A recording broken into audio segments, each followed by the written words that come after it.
Ya, creo que en esta opción ya se empieza a grabar.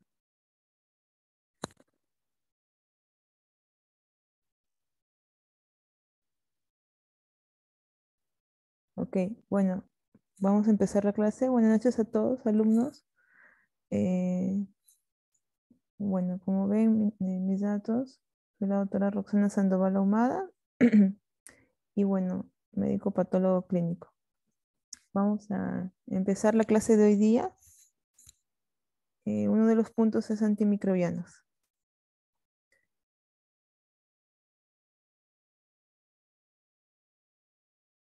Eh, Vamos a tratar hoy día los siguientes puntos. Vamos a hablar sobre los agentes físicos, químicos y antimicrobianos. Dentro de los agentes físicos, vamos a tomar en cuenta lo que es el calor seco, el calor húmedo. Dentro del calor húmedo, el tipo de presión, la filtración, las radiaciones.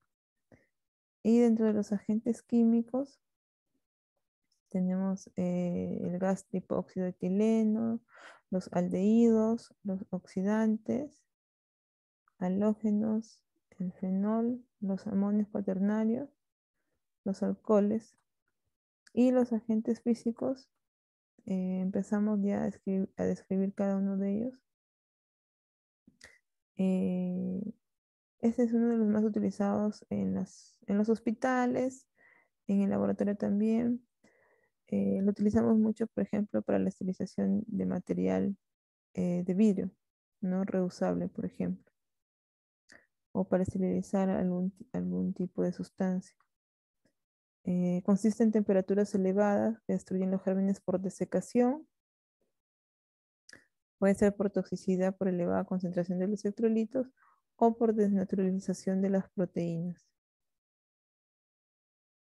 Normalmente se utiliza una estufa o horno esterilizador a una temperatura de 180 grados centígrados durante 15 minutos. ¿No? Y esterilizamos material de vidrio, metálico. Y luego tenemos el calor húmedo, que ocasiona una acción letal por alteración de las enzimas. Un ejemplo dentro de este tipo tenemos lo que se conoce como la pasteurización. Lo usan mucho en los productos lácteos. Y aquí se llega a una temperatura de 62 grados centígrados por 30 minutos y luego se tiene que cambiar a una temperatura de 82 grados centígrados por 20 segundos. Y luego se tiene que llevar a un enfriamiento rápido y esto también puede servir formas bacterianas. Uno de los tipos más utilizados y digamos el más importante en los hospitales, en los laboratorios, es el calor húmedo por presión, en el cual se utiliza estos equipos llamados autoclaves, que digamos es considerado el tipo de civilización que puede eliminar casi todos los tipos de microorganismos, incluyendo, por ejemplo, microorganismos como Mycobacterium tuberculosis, formas esporuladas, que son las formas más resistentes eh, con que encontramos a las bacterias, algunos tipos de bacterias, y digamos que garantiza un alto porcentaje de destrucción de microorganismos. Aquí se lleva una temperatura de 121 grados centígrados a una presión de 15 libras y durante un promedio de una hora aproximadamente, ¿no? Para eliminar una de las formas más peligrosas como es el Mycobacterium tuberculosis. Y tenemos también los agentes físicos, que bueno, no se utiliza mucho, pero es importante que lo conozcan. Eh, ya está en desuso, que es el tamizaje basado en la filtración, que es un tamizaje basado en el diámetro de las bacterias. Utilizan unas membranas porosas, una de ellas conocida es el milipor, y estas membranas pueden tener un diámetro de estos poros de 0,22 a 0,45 micras, lo que permite retener el pasaje de microorganismos de mayor tamaño a estos poros, ¿no?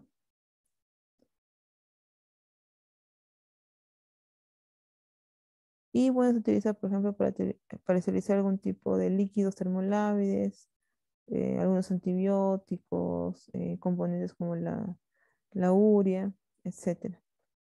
Y también tenemos como ejemplo en los agentes físicos las radiaciones.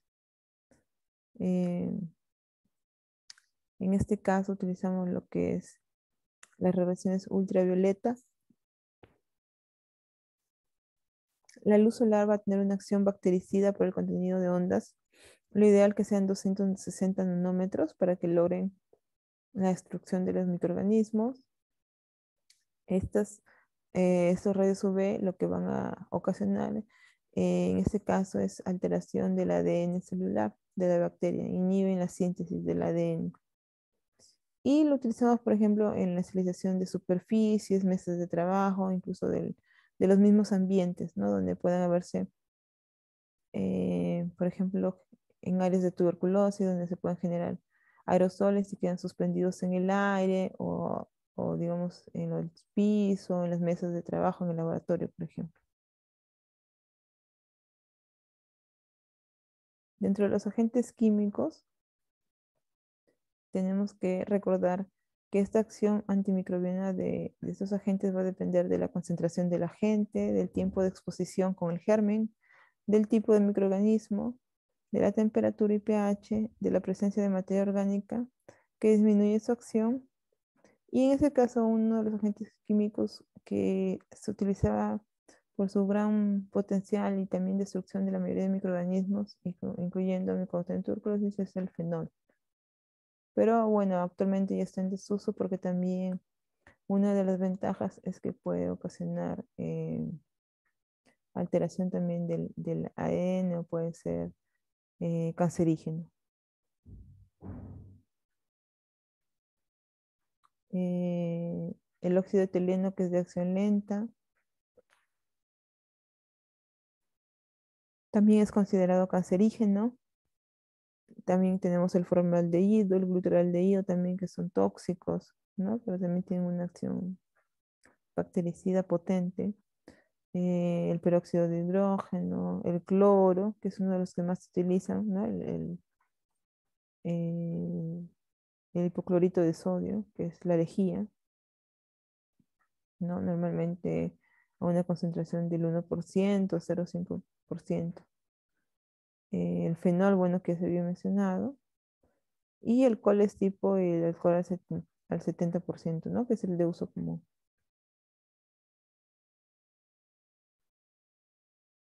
A nivel de qué actúan, pueden actuar, por ejemplo, los alcoholes a nivel de la membrana celular. Eh, También tenemos otros, por ejemplo, los ácidos álcalis,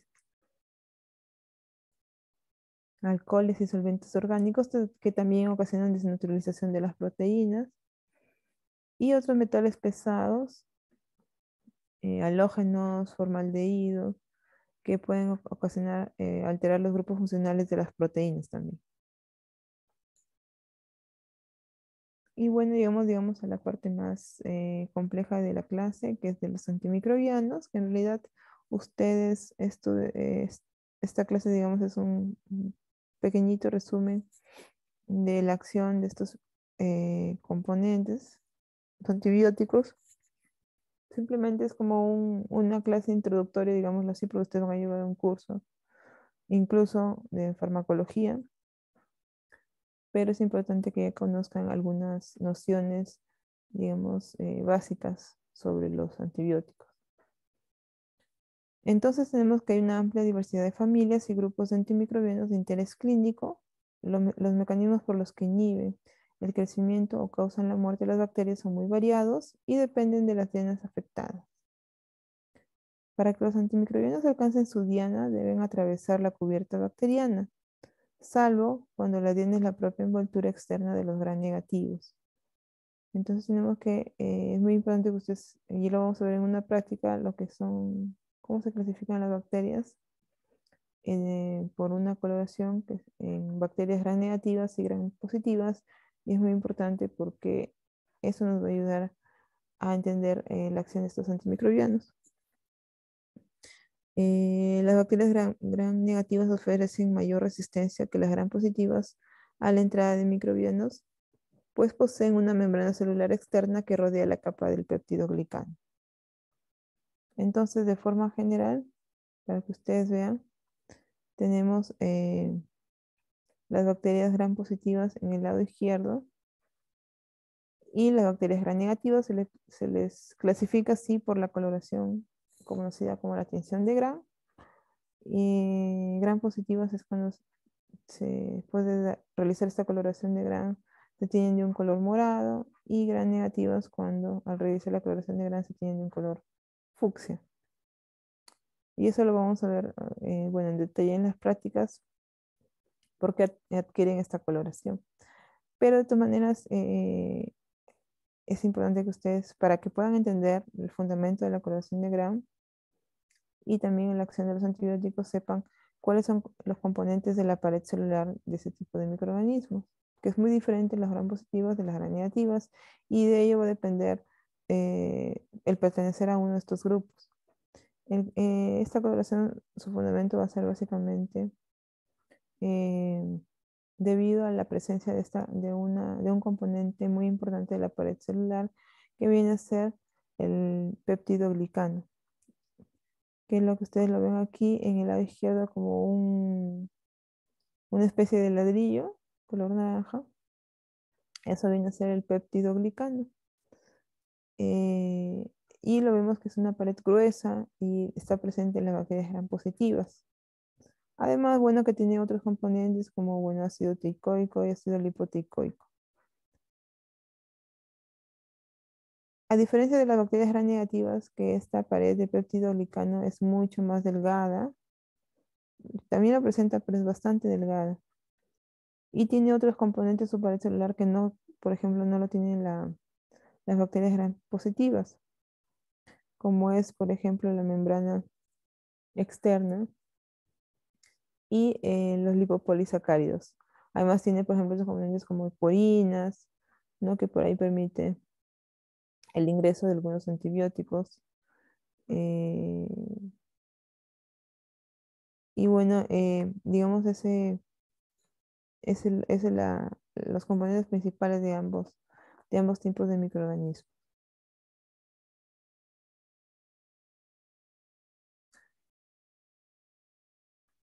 Luego tenemos que, atendiendo a su efecto antibacteriano, los antimicrobianos se han clasificado tradicionalmente en bactericidas, aquellos que ejercen una acción letal para la bacteria, o sea, la destruyen, y los que son bacteriostáticos, que solo inhiben transitoriamente el crecimiento bacteriano. En cuanto a los mecanismos de acción de los antimicrobianos, y es lo que vamos a ver hoy día, son los siguientes. Tenemos aquellos que inhiben la síntesis de la pared celular, aquellos que inhiben la función de la membrana, aquellos que inhiben la síntesis proteica, aquellos que interfieren con la síntesis de ácidos nucleicos, y por último los que interfieren con la síntesis de metabolitos. Entonces, tenemos que recordar primero que la bacteria tiene una membrana celular que hemos visto, tiene citoplasma, tiene núcleo. Dentro del núcleo obviamente va a haber material genético. Otro componente también son los ribosomas. Bueno, los ribosomas que lo producen las proteínas, ¿no? Lo que en este caso es importante es que sepa es que en las células procariotas tienen bueno, la gruesa pared celular, que es cuya función más importante va a ser básicamente la de protección. Dentro de las células bacterianas va a haber un medio más que todo hiperosmótico, eh, el cual va a ser mucho mayor en las bacterias gram negativas. Entonces, ese medio hiperosmótico puede ser tan, digamos, tan importante que cuando se logra dañar esta síntesis de la pared celular o se afecten por alguna razón, la pared celular pues ya no va a cumplir su función de protección, va a ser deficiente. Y finalmente todo el medio del extracelular, ¿no? Que está fuera de la bacteria, de la célula bacteriana, va a ingresar dentro de la bacteria, haciendo que ésta finalmente estalle, ¿no? Porque va a haber una diferencia de presión. Entonces, todos aquellos antibióticos o fármacos que inhiben la síntesis de la pared celular definitivamente son considerados bactericidas, ¿no? Y que, digamos, son los más importantes que estudiamos porque son los que más utilizamos, ¿no? Como son los betalactámicos. Entonces tenemos primero los antimicrobianos que inhiben la síntesis de la pared bacteriana. Para ello, eh, vamos a tener que recordar que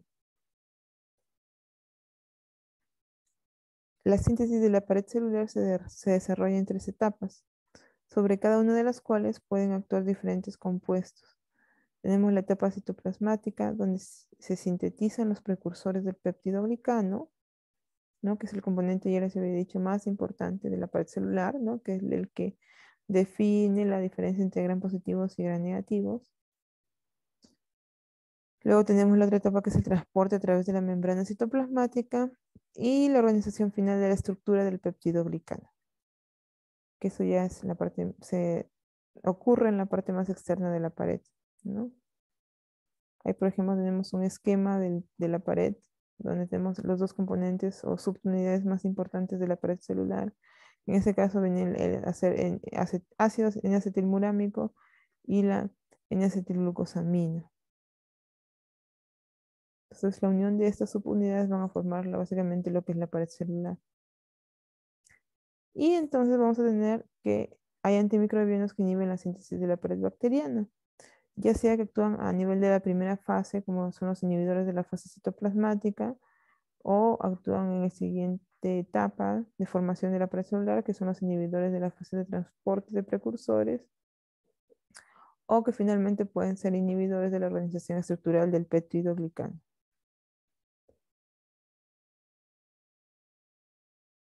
Entonces, los antibióticos que inhiben la síntesis de la pared necesitan, para ejercer su acción, que la bacteria se halle en crecimiento activo. Suelen ser más activos sobre las bacterias gram positivas, obviamente porque las gram positivas habíamos dicho que tienen mayor riqueza en peptidoglicano. Y ahí tenemos pues los inhibidores de la fase citoplasmática.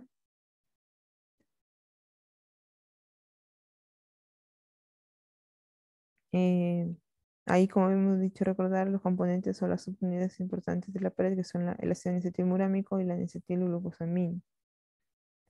Estos dos subunidades se van a unir por transpeptidación. Eh, pero para tener estas subunidades como ya componentes de la pared celular, tienen que ser producidas primero dentro de la bacteria. Entonces, aquí vamos a ver, digamos, la división de las tres fases: la síntesis de la membrana, el transporte de los precursores y la transpeptidación. Entonces, eh,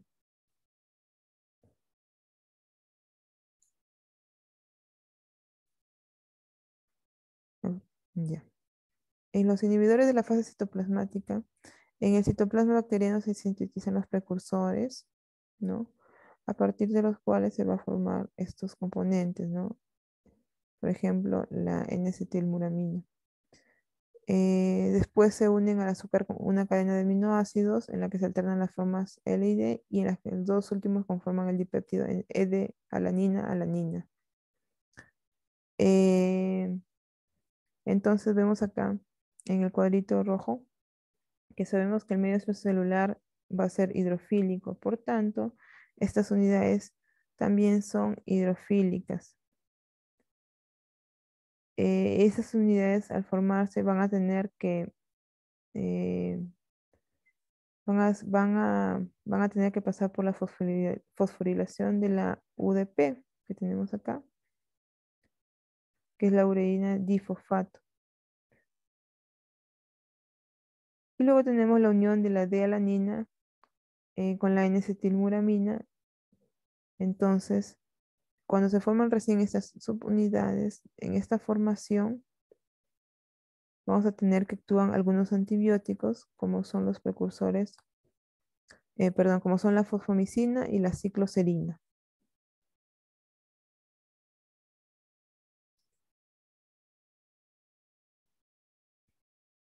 Entonces, estos antibióticos pueden inhibir a uno de estas subunidades en su formación, ya sea, por ejemplo, la fosfomicina a nivel de la uridindifosfato o la cicloserina a nivel de la D-alanina. Y bueno, al bloquear estas subunidades no se llega a formar la pared celular eh, desde su inicio, ¿no? No se forma.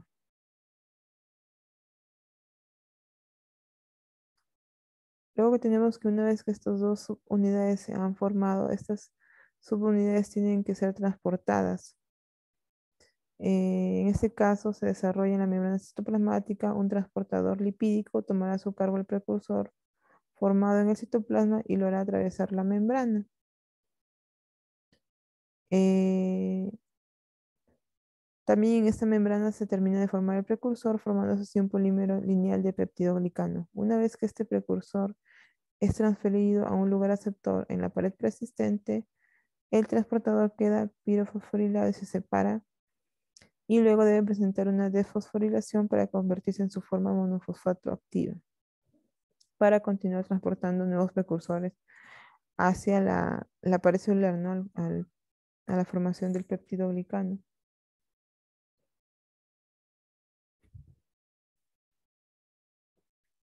Entonces, vamos a ver que,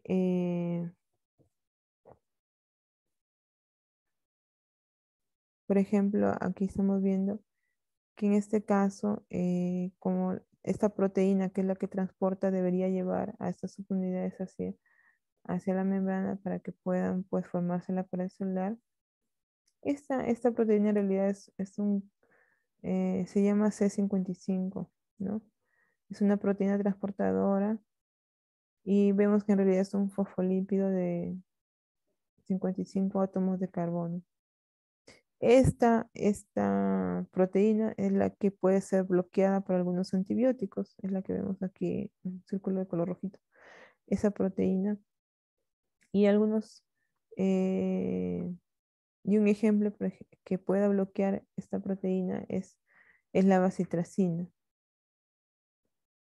Entonces, si yo, por ejemplo, uso la bacitracina, voy a hacer que este transportador no pueda retornar nuevamente al interior de la bacteria para, digamos, traer más subunidades afuera de la bacteria. Entonces se inhibe el transporte y por ende se inhibe la síntesis de la pared celular.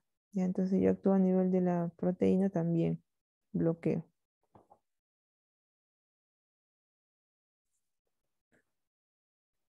Luego tenemos los inhibidores de la organización estructural de peptidoglicano. Entonces vemos que inicialmente, antes de que se produzca la transpeptidación en sí, que es la formación final de la pared celular, esta proteína, ay, esta proteína, el cuadrito rojo que estamos viendo, esta proteína, tiene que entregar las subunidades para que se transpeptiden. Entonces, antes digamos, llevar las subunidades hacia la formación final de la pared celular, a ese nivel se pueden bloquear también esta proteína para evitar que estas subunidades sean entregadas al último paso de la transpeptidación. Este bloqueo puede ser dado por algunos componentes como la vancomicina eh, y la teicoplanina, son los antibióticos conocidos a ese nivel, que es el paso previo a la transpeptidación final. Y por último, ya en en la última etapa, cuando ya se está formando casi el total de la pared celular, tenemos aquí una transpeptidasa, la acción de esta enzima, que se llama PBP, que es, digamos, las siglas de su nombre en inglés, Penicillin Binding Protein. Esta enzima lo que hace es unir estas subunidades. Cuando ya llegaron a la etapa final, la N-acetilmuramina, la N-acetilglucosamina, y al unirse y transpeptidarse por esta enzima, forman el peptidoglicano, ya digamos la pared celular en sí.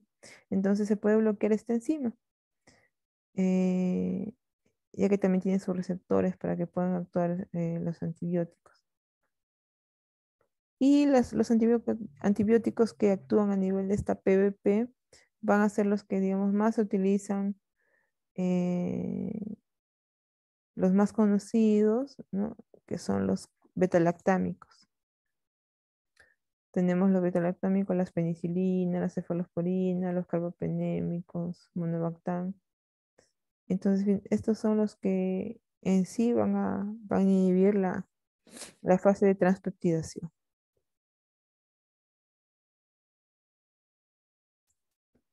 Bueno, esos son, digamos, cómo inhiben la pared celular la mayoría de antibióticos.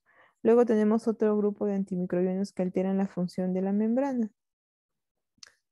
Las sustancias que alteran esta estructura modifican la permeabilidad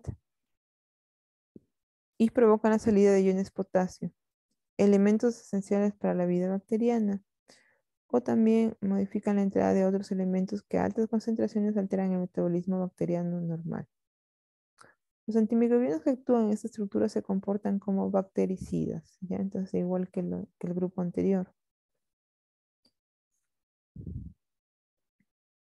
Eh, entonces, ya habíamos dicho que las bacterias tienen una función muy importante desde que la membrana, bueno, de las bacterias tiene una función muy importante, como es la integridad, transporte de sustancias, etcétera. Entonces, tenemos ahí esa bicapa fosfolipídica. Y justamente para dañar los fosfolípidos, que es lo que estamos viendo ahí, esta imagen, va a actuar como detergente, una especie de detergente, tenemos a lo que son las polimixinas, ¿no? Entonces las polimixinas desorganizan la estructura de la membrana, aumentando su permeabilidad con la pérdida de metabolitos esenciales.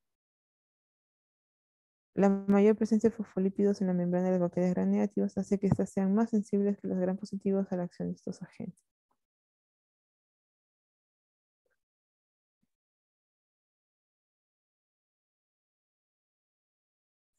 Y otro fármaco que también causa daño a nivel del transportador de la membrana, tenemos que es la daptomicina. Entonces, en conclusión, estos antibióticos también van a producir un efecto bactericida. Luego tenemos los antimicrobianos que inhiben la síntesis proteica. La síntesis proteica es uno de los procesos más frecuentemente afectados por la acción de los antimicrobianos y su inhibición selectiva es posible gracias a las diferentes estructuras entre los ribosomas bacterianos y eucariotas. Los ribosomas bacterianos están formados por dos subunidades, las unidades 30S y 50S, que contienen ARN ribosómico. Entonces tenemos que recordar que para la síntesis proteica tenemos una cadena de ARN mensajero. Y la síntesis proteica tiene tres fases. Una fase de iniciación, de elongación y de terminación. En este caso, estos fármacos, a diferencia de los anteriores que eran bactericidas, van a inhibir el crecimiento bacteriano solamente. Por tanto, van a ser fármacos bacteriostáticos. Entonces tenemos en la iniciación la formación del ribosoma, que se caracteriza por reconocer básicamente el ARN mensajero. Se elonga y finalmente va a terminar la síntesis, de realizar la síntesis de proteínas. Y vamos a tener, como hemos dicho, dos subunidades, 50S, que es de mayor tamaño, y una pequeña 30S.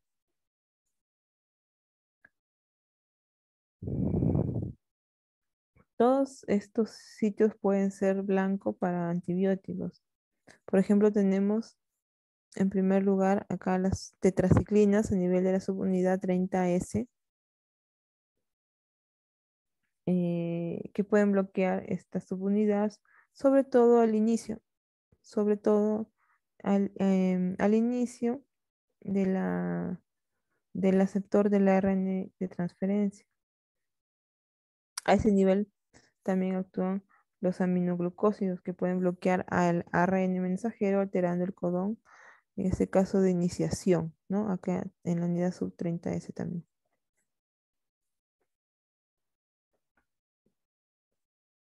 Luego tenemos eh, a nivel de la unidad 50S, ya acá al final, que un ejemplo de ellos es el cloranfenicol, primero, que puede bloquear en ese caso la transpeptidación, evitando que se sigan formando, eh, se sigan sumando más subunidades de aminoácidos, ¿no? Por otro lado tenemos los macrólidos, linezolid, streptomicina, que pueden hacer que esta cadena que ya se está formando de aminoácidos se interrumpa, se termine prontamente, teniendo por tanto proteínas que son poco o nada funcionales, ¿no? Cuando se están formando estas cadenas de aminoácidos es porque ya está casi terminada la proteína. Entonces, como hemos visto, en todos estos pasos solamente se inhibe el crecimiento bacteriano.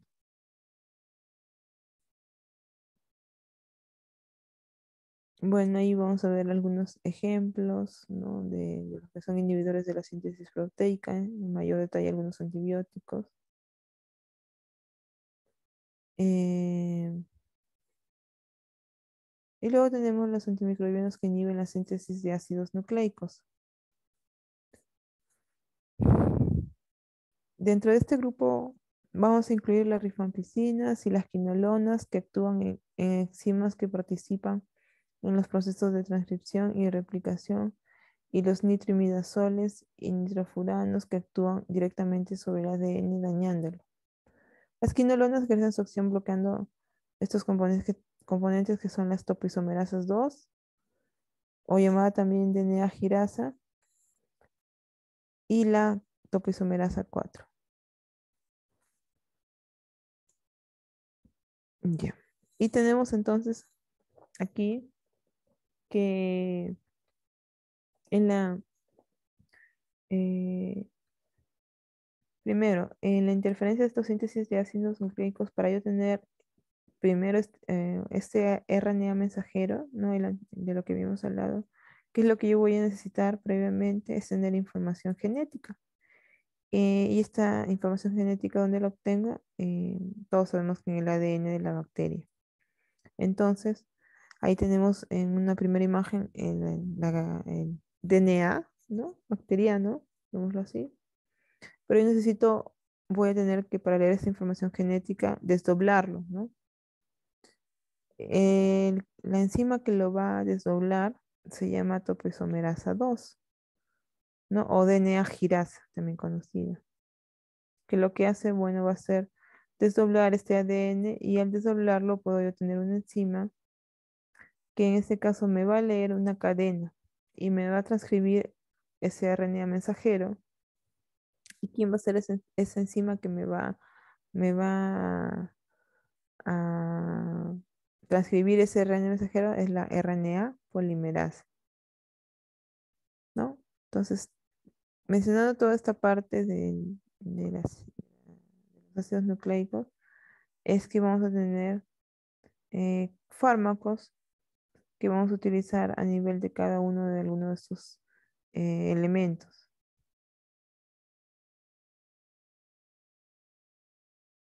Entonces, ¿qué fármacos puedo yo utilizar para inhibir la DNA girasa? Por ejemplo, en primer lugar, que es lo que necesitamos para desdoblar esa doble cadena de ADN.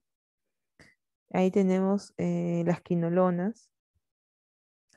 eh, Luego tenemos otra enzima que es la RNA polimerasa, que hemos dicho que es la que lee o traduce ese RNA mensajero. Quien actúa a ese nivel es la rifampicina.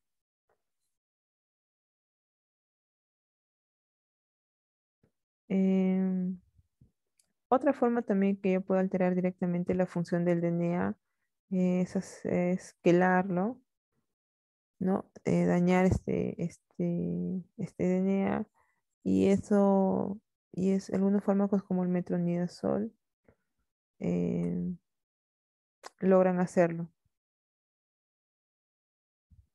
Y entonces, al actuar o intervenir en la síntesis de ácidos nucleicos, van a tener un efecto bactericida, ¿no? Ahí van a ver ustedes algunos ejemplos a nivel de qué microorganismos actúan los antibióticos. Luego tenemos antimicrobianos que bloquean la síntesis de factores metabólicos. Y ya vendría a ser casi lo último. Entonces, en la interferencia de síntesis de metabolitos, nosotros tenemos que recordar que la bacteria puede sintetizar su propio ácido fólico. En cambio, por ejemplo, nosotros no podemos. Para producir su propio ácido fólico lo tiene que hacer a través de vías metabólicas, ¿no? Entonces, para obtener determinados elementos esenciales como los aminoácidos o las bases púricas y pirimidínicas de los nucleótidos se requiere la síntesis de folatos, que algunas bacterias son incapaces de obtener del medio a diferencia de las células eucariotas. Aquí tenemos, por ejemplo, esta vía metabólica, que es, en primer lugar tenemos el ácido benzoico, que cuando se use a la periteridina a través de esta enzima dihidroteroato sintetasa, van a producir este ácido dihidroteroico. Y luego el ácido dihidrofólico. Y que a continuación, por acción de la enzima dihidrofolato reductasa, va a formar el ácido tetrahidrofólico, ¿no? O ácido fólico. Eh, ¿Y por qué es importante también? Debemos recordar este ácido fólico, ¿no? Es muy importante porque interviene más que todo en la síntesis de las bases purinas y pirimidínicas. Entonces, si se bloquea esta vía, no se va a producir eh, estas dos componentes, como son las purinas ni las pirimidinas. Y entonces, este es un material importante para la síntesis de ADN. Entonces, hay fármacos que van a inhibir esta vía, ¿no? Van a ser a nivel de diferentes enzimas. Por ejemplo, tenemos las sulfonamidas, que bloquean la dihidroteroato sintetasa. Y también tenemos el trimetoprim-sulfametoxazol que va a bloquear ya casi la parte final de la síntesis del ácido fólico, eh, ac- actuando a nivel de la dihidrofolato reductasa, ¿no? Entonces, estos dos antibióticos van a actuar a esos niveles, impidiendo que finalmente se formen, no se sintetice el ADN, ¿no? A través de estas bases purinas y pirimidinas. Bueno, ese es un pequeño cuadro resumen, por ejemplo, del mecanismo de acción del antibiótico, el grupo de antibióticos que realizan esta acción, ¿no? Y luego alguna clasificación ya más detallada de los grupos antimicrobianos, ¿no? Por ejemplo, ahí tenemos los beta-lactámicos, quienes lo conforman, penicilinas, cefalosporinas, monolactam, carbapenems, ¿no? Y otros antibióticos que actúan, por ejemplo, a nivel de la membrana citoplasmática, de la síntesis de proteínas, ¿no? Todo lo que hemos visto hoy día. Y ese vendría a ser la primera parte que era de antimicrobianos. Y a continuación vamos a seguir con la segunda parte, que es sobre relación huésped-microorganismo.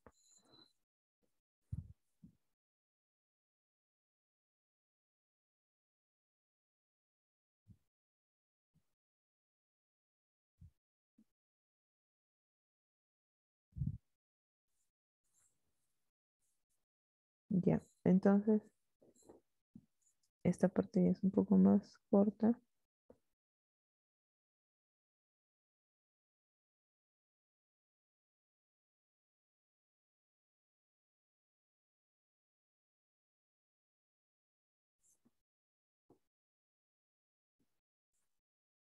Entonces, básicamente, aquí tenemos que recordar que el mundo en que vivimos es compartido por los reinos animal, vegetal y procariotas. Todos tienen que adecuarse en cada nicho ecológico para la supervivencia. Muchos microorganismos forman parte de la microbiota normal que nos protege y son saprofitas.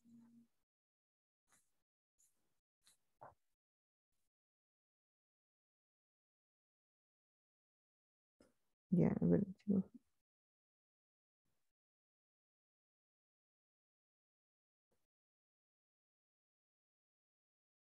un ratito porque hasta ahora tengo que registrar en el aula virtual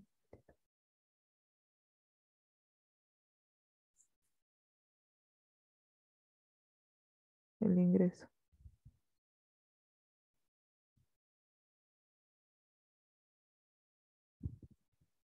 Ya, entonces,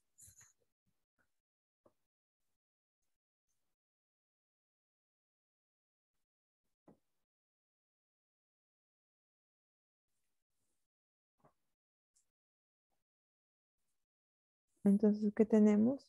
Que recordar lo que es la microbiota normal. ¿No? La microbiota normal es que, no sé si alguna vez han escuchado lo que antiguamente se conocía como flora, ¿no? Pero se dejó de utilizar este término porque eso más se relaciona con las plantas, ese término.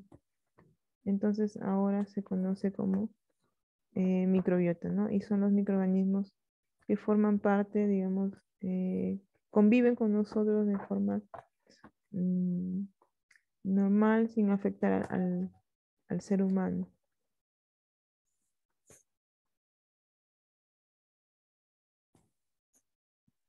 Entonces ahí tenemos que la microbiota normal viene a ser el conjunto de gérmenes que conviven con el huésped en estado normal sin causar la enfermedad.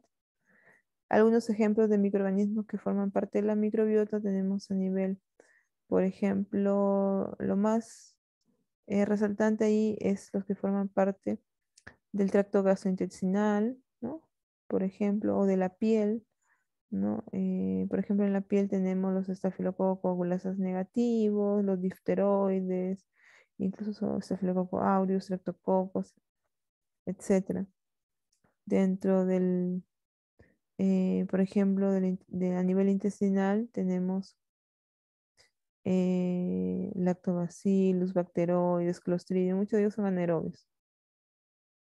Doctora, bueno, disculpe que le interrumpe. No está compartiendo pantalla del segundo PPT. Ah, no se puede ver. Ay, perdón.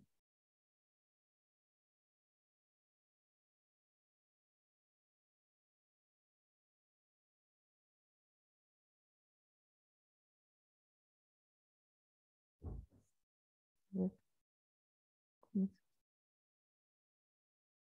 voy a regresar.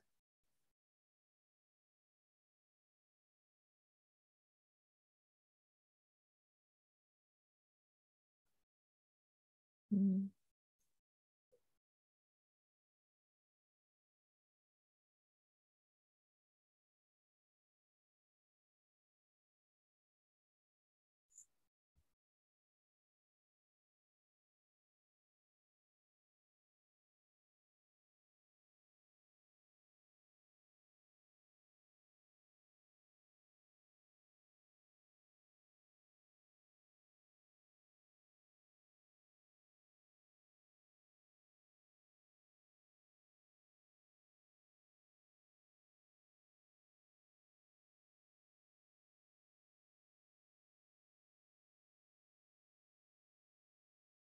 Ya, ahora sí se ve.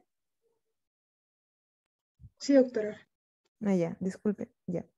Entonces, ay, no he usado esto antes. Ya. En la primera parte que les había mencionado era esto de acá. Iba en esta diapositiva recién, ya, en la segunda. Entonces, ahí se ve en los diferentes cuadros vamos a ver la gran cantidad de microorganismos que forman parte de la microbiota, ¿no? Y les estaba dando algunos ejemplos. Por ejemplo, los más conocidos son los de la piel, a nivel intestinal, ya sea intestino delgado, grueso. Entonces existen bastantes microorganismos que forman parte de la microbiota y que en personas inmunocombatentes, sin ninguna patología, digamos, importante, no tendrían por qué causar daño, ¿no? Sino que conviven con nosotros de forma saprofita. Pero estos microorganismos pueden llegar a convertirse en patógenos en personas inmunosuprimidas, ¿no? Y que por algún motivo, por ejemplo, em, tipo trasplantados, pacientes oncológicos con uso de corticoides, ¿no? En radioterapia, qué sé yo, etcétera. Al bajarles el sistema inmune, al disminuir su función, sí pueden convertirse en patógenos, ¿no? También al aumentar en número, ¿no? No manteniendo el equilibrio que normalmente eh, tienen, ¿no? En el ser humano. Entonces esos son los diferentes microorganismos que forman parte de la microbiota, ¿no?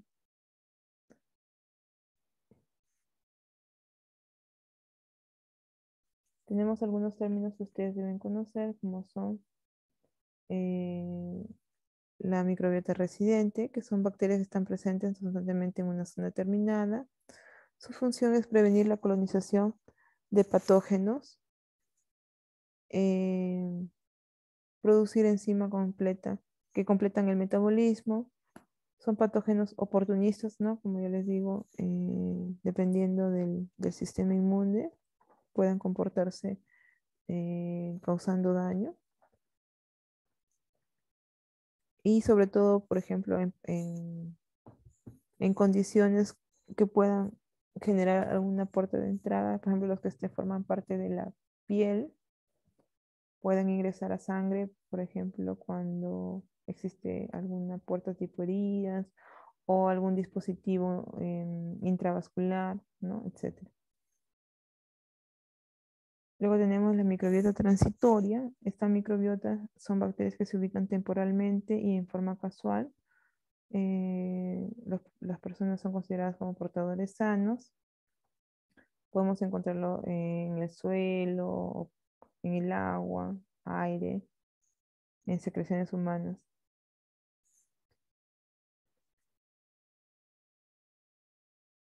Entonces, lo que tenemos que recordar es que muchos factores, como la edad, la alimentación, el clima, el pH, pueden alterar esta microbiota normal, ¿no? Y por ejemplo, acá tenemos una imagen donde vamos a ver que las bacterias, ¿no? Pueden considerarse como patógenos primarios o patógenos oportunistas. Como patógenos primarios, aquellos pues que puedan causar una enfermedad infecciosa, o aquellas bacterias que se encuentran como comensales, que forman parte de la microbiota normal, y dependiendo de las condiciones del huésped, sí puedan ser pues patógenos y tener esta condición de ser, digamos, en ese momento como unos patógenos oportunistas, porque en condiciones normales no deberían causar daño, ¿no? ¿Cuáles son las características de un patógeno? Para causar enfermedad infecciosa, un microorganismo patógeno debe penetrar en el huésped, desarrollar su metabolismo y multiplicación en los tejidos del huésped, resistir a las defensas del huésped y producir daño en el huésped. Todo ello va a ocasionar un grado de patogenicidad bacteriana. Entonces, ¿qué viene a ser la patogenicidad bacteriana? Es la capacidad del microorganismo para causar enfermedad, y esta propiedad va a ser característica de cada especie. Y hay diferentes grados de patogenicidad. Y dependiendo del grado de patogenicidad de cada uno de los microorganismos, es lo que se va a conocer como virulencia.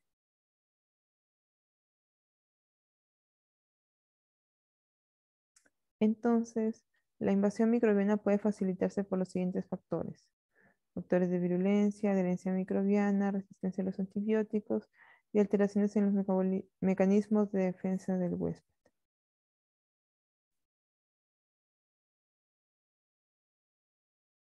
Entonces tenemos eh, factores de virulencia. Estos favorecen a los patógenos en la invasión y la resistencia de las defensas del huésped. Y uno de los factores que tenemos como ejemplo, la cápsula, la presencia de enzimas, producción de toxinas. Entonces, em, en realidad estos factores vienen a ser, en algunos casos, incluso estructuras bacterianas o, por ejemplo, productos extracelulares, ¿no? Em, ¿no? Como las toxinas, por ejemplo, que son sintetizadas por las bacterias y que lo que van a permitir em, es su establecimiento en un huésped en particular, por ejemplo, y bueno, estimulan su potencial para causar enfermedad. Entonces, uno de estos factores que tenemos es la cápsula, ¿no? Por ejemplo, algunos microorganismos tienen una cápsula que bloquea la fagocitosis, ¿no? Es como si fuera un escudo que impide la acción de de todas las células que forman parte de la barrera primaria del huésped, ¿no? Entonces, lo que determina que estos microorganismos sean más virulentos que las cepas que no tienen cápsula, ¿no? Que van a ser fagocitados más fácilmente, por ejemplo, por los macrófagos o algún otro tipo de célula eh, del sistema inmune. Ahí tenemos como ejemplo, vemos ese halo alrededor de la célula. En ese caso, un hongo conocido es el Cryptococcus neoformans. Tiene una gruesa cápsula, ¿no? Y es ese halo que vemos ahí alrededor de la levadura.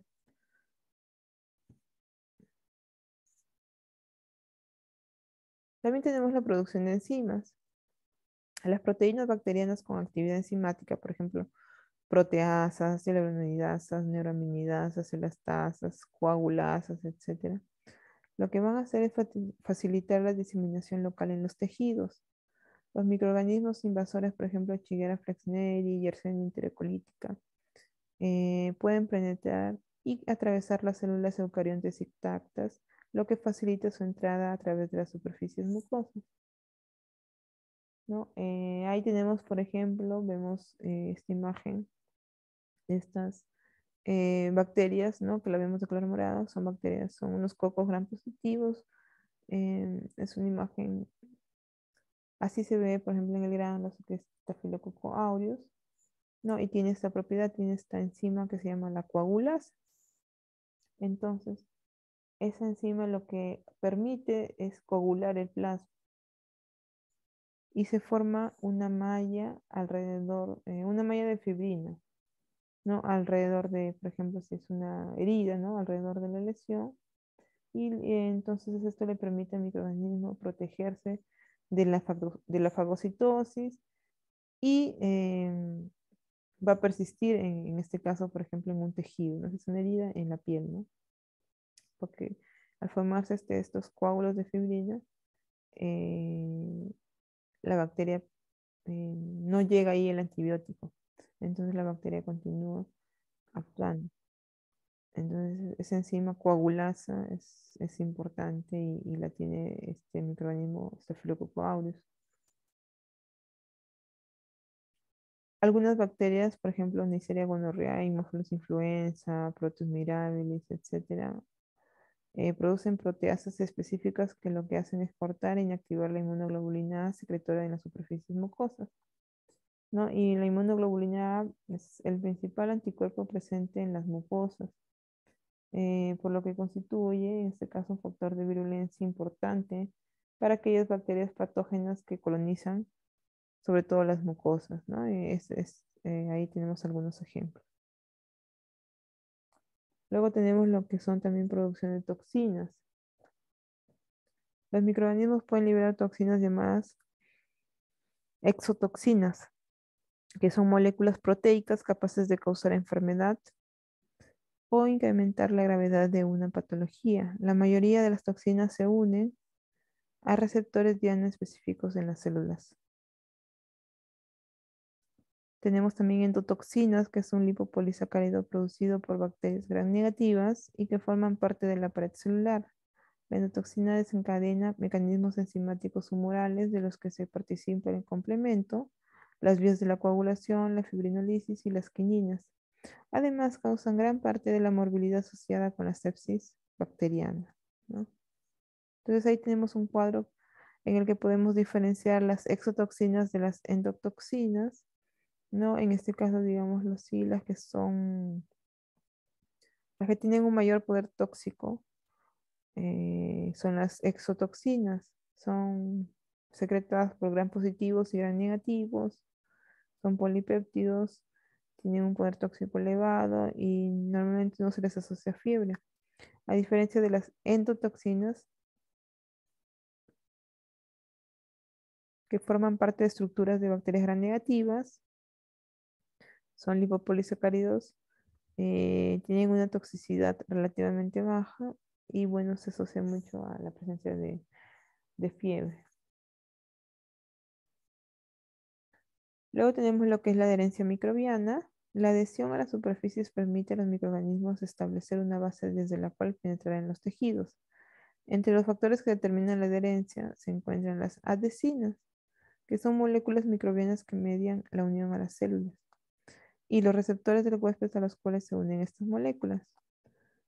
En este caso, los receptores del huésped incluyen residuos de azúcares en la superficie y proteínas de superficie, que favorecen la unión de ciertos microorganismos gram positivos, ¿no?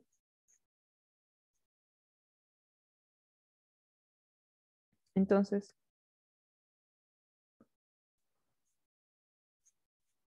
tenemos que otros determinantes de la adherencia son unas estructuras finas de ciertas proteínas, de ciertas, perdón, paredes bacterianas como lo de los estreptococos llamadas fibrillas, por medio de las cuales algunas bacterias se unen a las células epiteliales humanas. Tenemos que otras bacterias, como las que son parte de las enterobacterias, tipo Escherichia coli, tienen orgánulos de adhesión específicos llamados fimbrias o pili. Las fimbrias lo que hacen es permitir al microorganismo unirse a casi todas las células del cuerpo humano, incluidos neutrófilos, y células epiteliales del tubo digestivo, la boca y el intestino.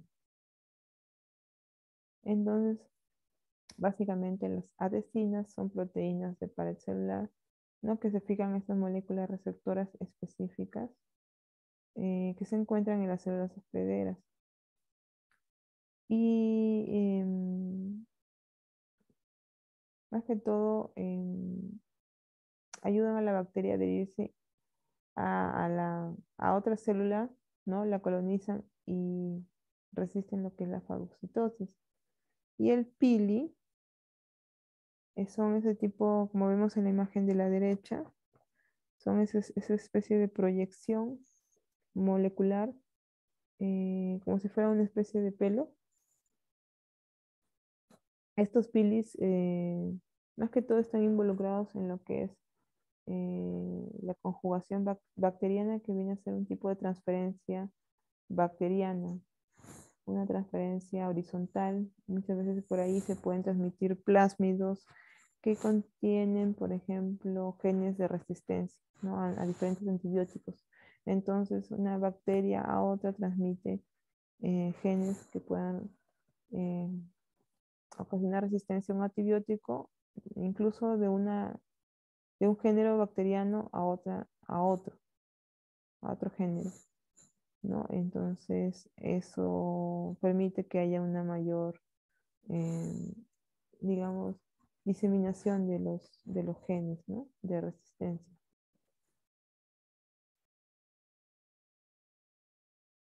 Entonces, más que todo se utiliza para lo que es transferencia de material genético. Luego tenemos lo que son las biopelículas, que son conocidos como biofilms. Eh, Básicamente lo que vamos a entender como un biofilm bacteriano es una colonia estructurada de células bacterianas que van a estar en una matriz polimérica, ¿no? Que son fabricados por ellos mismos y que se adhieren a diferentes superficies. Por ejemplo, la formación del biofilm puede aumentar la resistencia de las bacterias frente a antibióticos, a desinfectantes, a la respuesta inmunológica del hospedador, con lo que es la fagocitosis, ¿no? Porque ya van a estar ahí, digamos, incrustados en determinado lugar.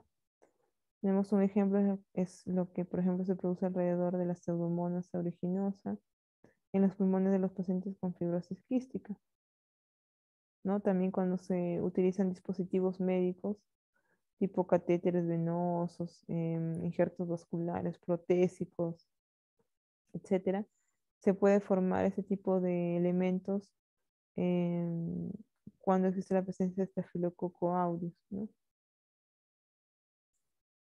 Incluso Staphylococcus aureus negativo.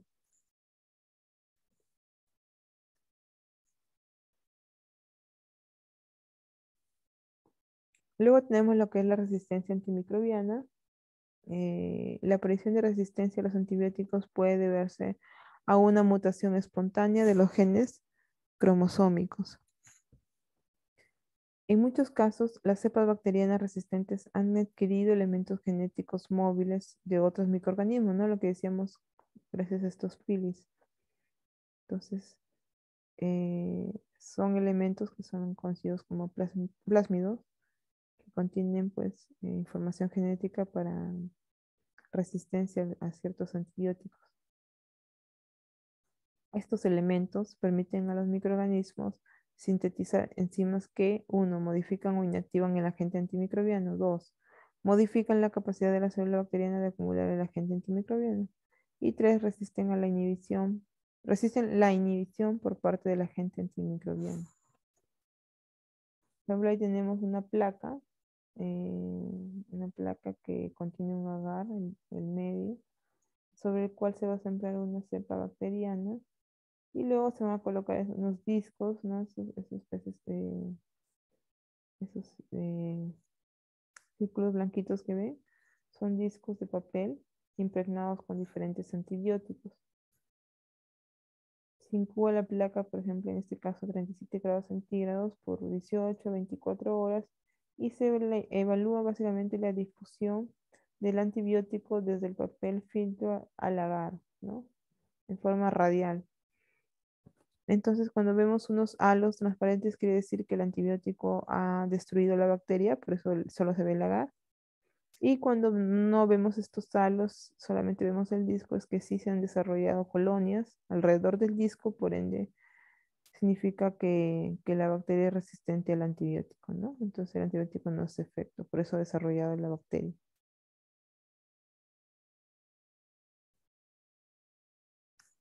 Y luego tenemos alteraciones que dependen de la defensa del huésped. Y en este caso vamos a mencionar que pueden existir estados de deficiencia inmunitaria que afectan la capacidad del huésped para combatir la infección, ya sea primaria o secundaria. Las primarias son de origen genético, se han descrito más de 100 estados de inmunodeficiencia primaria y la mayoría de ellos se reconocen durante la infancia. Sin embargo, hasta un 40% se manifiesta por primera vez en la adolescencia o adultez. Luego tenemos las inmunodeficiencias adquiridas que están causadas por otra enfermedad, ¿no? Por ejemplo, un cáncer, VIH, diabetes mellitus, o por exposición a una sustancia química o un medicamento tóxico para el sistema inmune.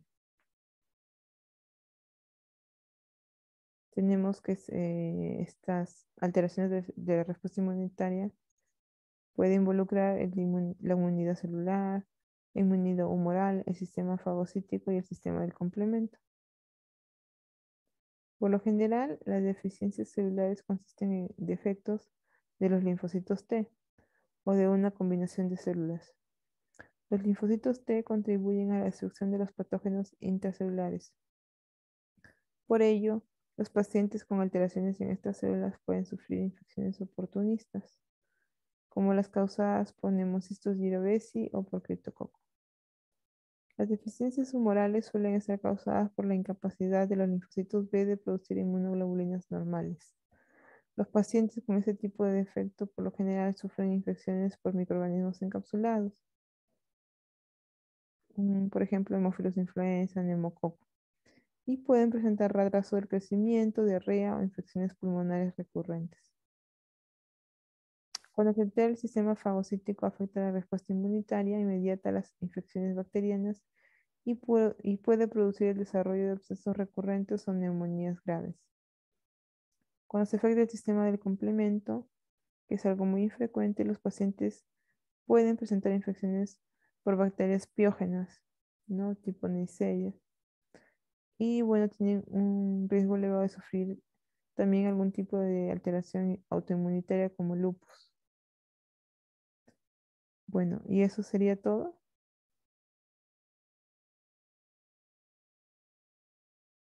A ver, chicos, ¿todo claro?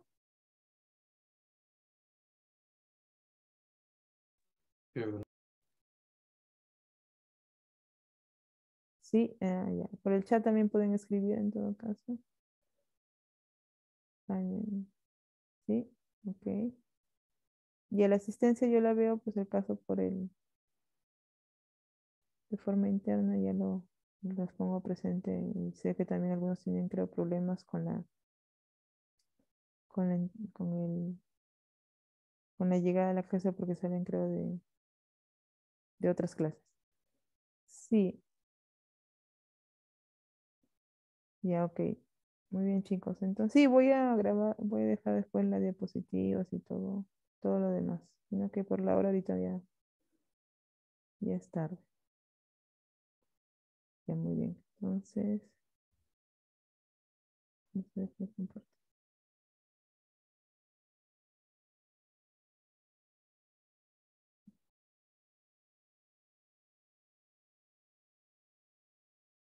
Bueno,